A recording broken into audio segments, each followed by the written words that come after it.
Now, jot this down. Approaches to the management of time. Here's the first one. Ignore the subject. I mean, that's good advice.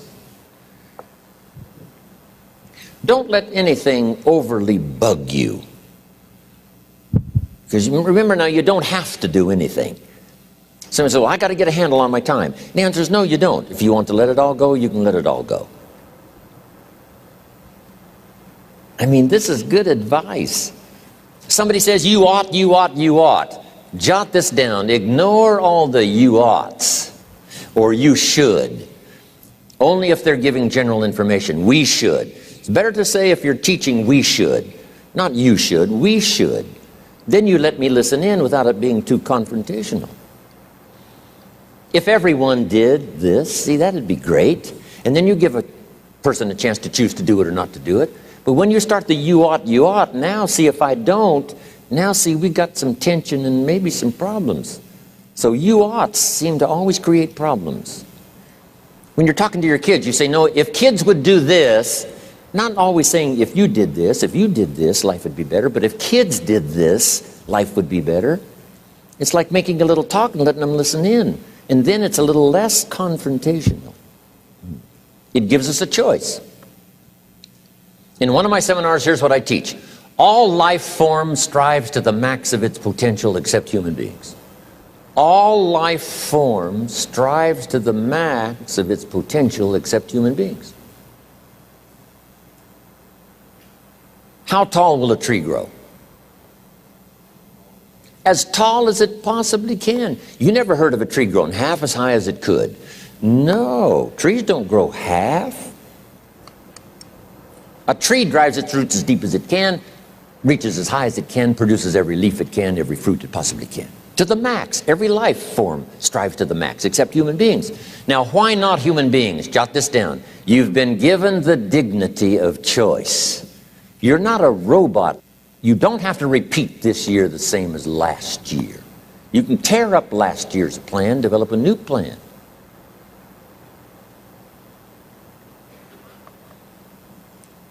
So, the dignity of being a human being. Now, here's the choice on being a human being. To be part of all we were meant to be, or to be all. To strive for all, or half, or part, or some. The choice is up to you. To develop one skill or 10 skills. Someone says, well, I'd be happy with just one more language. Well, some say, hey, I'm going to learn 6 or 7. And this is all a matter of choice. And when someone says, no, you ought to learn 4, you got to resist all that. Because this is personal dignity. And you don't want to destroy someone's dignity by doing all the oughts, and they feel reluctant to do it. Now we've got problems. So if you want to, just ignore this subject on time management. Now here's the next one. Step down to something easier.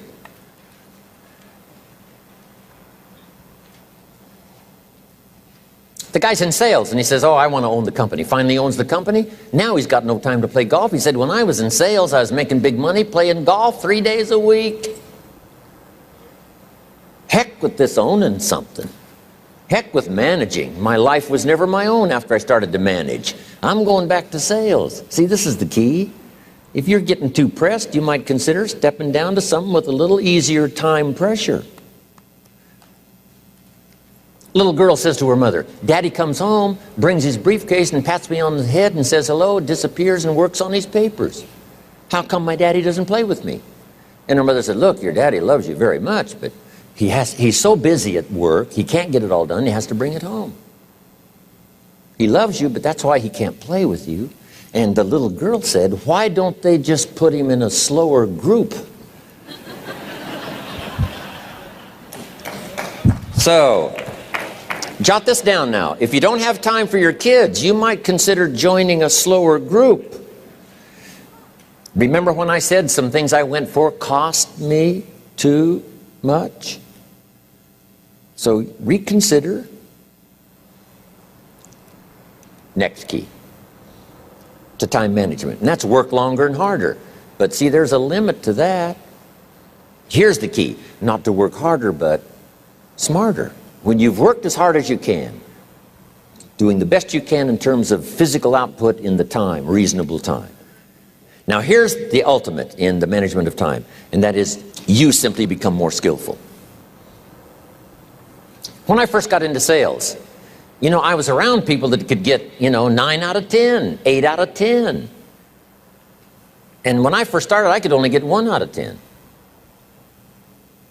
But here's what I did. I worked around the clock, so that I would make up in numbers what I lacked in skill.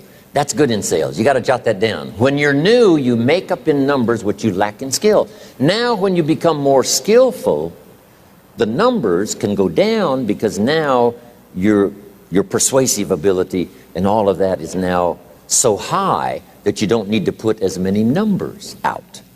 But at first, if you want to compete or if you want to really get good, you've got to put in the numbers. Either you run the project or it runs you. I've found out when you start something, at first you're in charge. All of a sudden, a year later, it's in charge. Some of the companies I started, I'm telling you, I'm in control. A couple of years later, I'm out of control.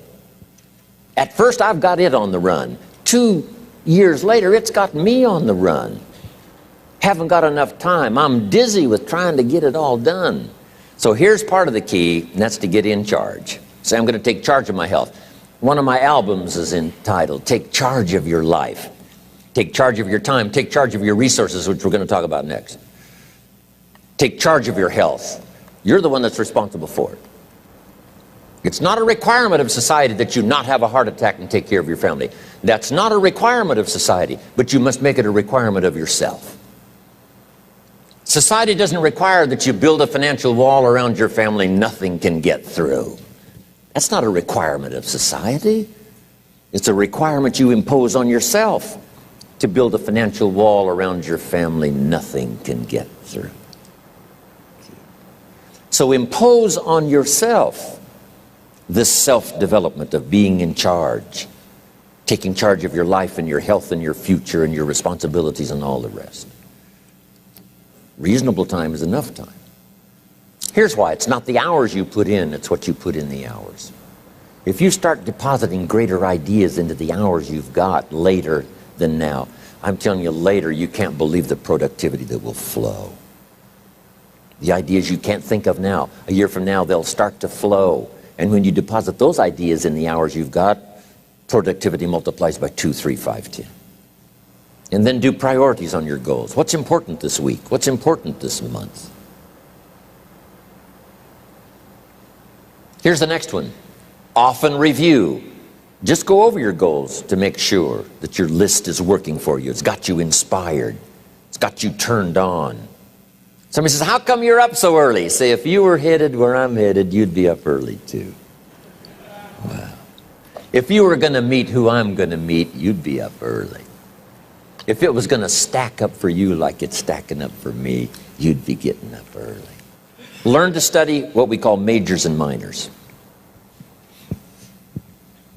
You pick up the phone. Here's what you must say when you pick up the phone. Is this a major conversation or a minor conversation? If it's minor, a few pleasantries and you're done. If it's major, maybe you've got to make a few notes. So here's the next one. Important conversations, make an agenda before you make the call. Did you ever hear a conversation end like this? Let's see, there was something else. See, you don't look that swift. I can't think of it right now. I'll call you back. See, you look a little incompetent. Let's see, there was something. It escapes me right now. Really? So have you got this now? Make an agenda before you make a call if it's an important call. Now later that saves you all kinds of stuff. You call John in, the salesman, say, John, remember those 4 things we went over? He said, no, we didn't talk about that. And then you pull out your daytime or whatever, and there's the list you made when you made the call. He said, oh yes, seems like I do remember. And you've got him with your list. If it's just, salespeople especially can talk you out of what's in your head. It's true. No, we didn't talk about that. And if you don't have a little proof, I'm telling you, it's gone. So make an agenda before you make a call. So what's major, what's minor? Now here's the key on this. Don't major in minor things. If you take up major time to do minor things, I'm telling you, You'll be behind the curve constantly. Here's minor time, thinking about prospects. Here's minor time, making lists of prospects. Here's minor time, keeping books on prospects. Here's minor time, going to see the prospect. Here's minor time, evaluating the prospect after you've been there. That's all minor time. Here's major time, in the presence of the prospect. That's major time. And if you took a look, if you're in sales and you took a look at a week, you'd say, my gosh, I'm spending 90% of my time on the minor stuff and so little time on the major stuff in the presence of. How many hours in the presence of in my day? How many hours in the presence of during my sales week? Because the time that really counts is in the presence of the prospect. Majors and minors. Here's another key time management essential. Don't mistake movement for achievement. It's easy to get faked out by being busy. Guy comes home at night all exhausted, falls in the chair and says, oh, I've been going. Here's the big question. Doing what? It's not the going. Some people are going, and they're doing figure eights. I mean, their progress is small. Here's another one in sales we learned. Don't mistake courtesy for consent. If somebody's pleasant and they nod, you say, oh, they're going to buy. No, they're courteous. You can't mistake courtesy for consent. Now, here's a big one, concentration. I had to learn this. All those years ago, I'm in the shower trying to compose a letter. Found it turns out to be a strange letter. So here's what I learned to do. Save the work till you get to the office. Save the work till you get to the work. Don't try to get to the office on the way to work. On the way to work, enjoy the way. In the shower, enjoy the shower. Then go to work when you get to work. I found this to be helpful. Concentration. Here's another big one. Learn to say no. I'm telling you, in such a social society we have now, it's so easy to try to be a nice person, saying yes, yes, yes to everything. Find yourself overloaded. Now you got to call and make the, well, gosh, you know, all the time it takes to back out of something that you said yes to too quickly. Here's what might be better. I don't think so, but if that changes, I'll call you. Little things you can use not to overcommit yourself. My friend Ron Reynolds says, don't let your mouth overload your back. When you work, work. When you play, play. Don't mix the two. Don't work at play. I used to take my family to the beach and I would bring my briefcase. Or at the beach I'm saying I should be at the office, I should be at the office. Now my family's upset because I'm at the beach and I'm thinking office, office, office. Now when I'm at the office I'm thinking what? I got to get my family to the beach, the beach, the beach. So things are not going too well at the office because I'm thinking beach, and things are not going too well at the beach because I'm thinking office. Here's what I learned to do. At the beach, be at the beach. At the office, be at the office. When you work, work. When you play, play. Don't mix the two. Don't work at play. Now here's one of the most important ones. Don't play at work. Work is too serious. You don't want the reputation of being the office joker. It's not a good one. Yes, there's time for some pleasant stories. Yes, there's time for a little humor. Yes, best if it's a happy office, of course. But I'm telling you, you got to be serious about work because you're parting with a piece of your life for the work you do. Your work costs you a piece of your life. Here's what it's called. Serious business. Not grim, not unhappy, but serious because it's leading you to your future. Here's another key phrase. All work is good.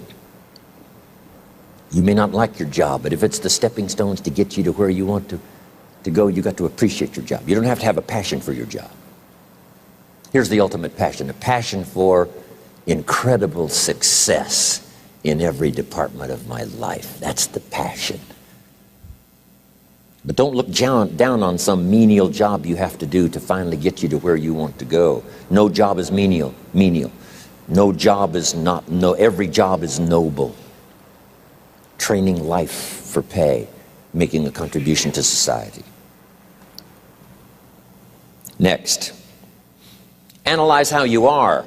And if you have some weaknesses, if you can't, doesn't seem like you can change, here's the key, get it covered.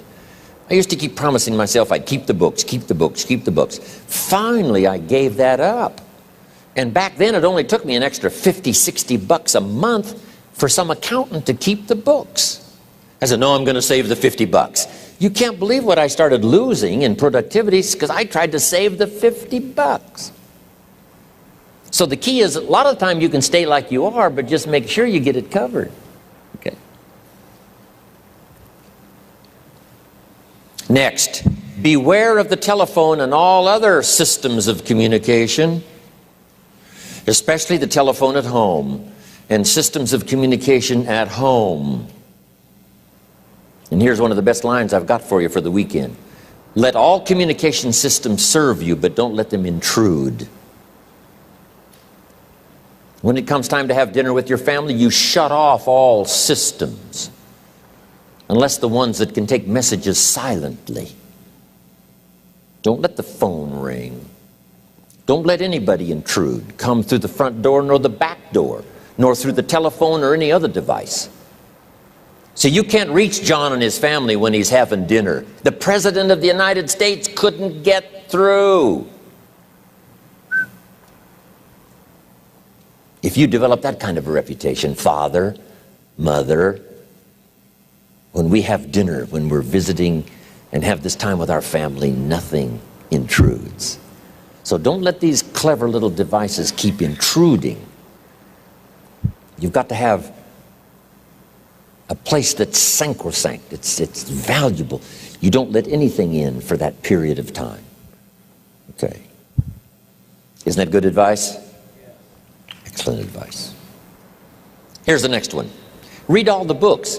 You know, I've only got a few notes here on time management, but if you've got some particular challenges, you run a big organization, a big corporation, you've got some challenges, there's plenty of books. Now, here's what's next. Just be more alert to the things that might be stealing your time. Here's why. Time is like capital.